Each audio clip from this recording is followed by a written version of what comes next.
Тик учак республикалык бюджеттен алынды. Бул азыркы келген бул тик учак H-145 деген. Бул H-125'in айырмасы бул ага караганда чоңураак. 8 адам, экипаж менен 2 адам, 10 адам болот. Анан бунун айырмачылыгы бул адан чоңураак, анан бул люксу бар. Анан бул бийигирээк учат ага караганда. Анан и дальность дагы тиги учакка караганда алысыраак учат. Анан бул бийик 6000. 6000 бийиктикке учат. Бул вертолет Германиядан чыгат.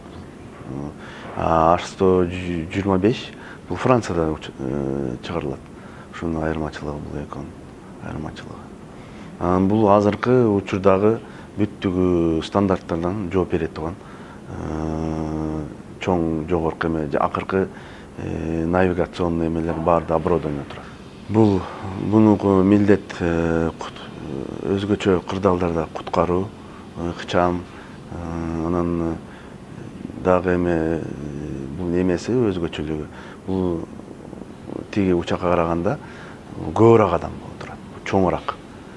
Ушул айырмадан шунун үчүн алдык бул тиги учакты.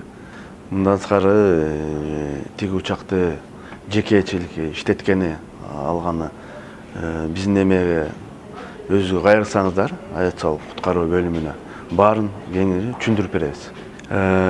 Тиги учак жеке рейс болуп атканда, аткарылып атканда өзгөчө кырдаалдар учур болуп калса, тиги учак кайра кайтып келет. Өзгөчө кырдаал болуп аткан убакытта эч кандай бул жеке эмечилиги берилбейт тиги учак. Аны баарын шарттар бардыгы договордо жазылган.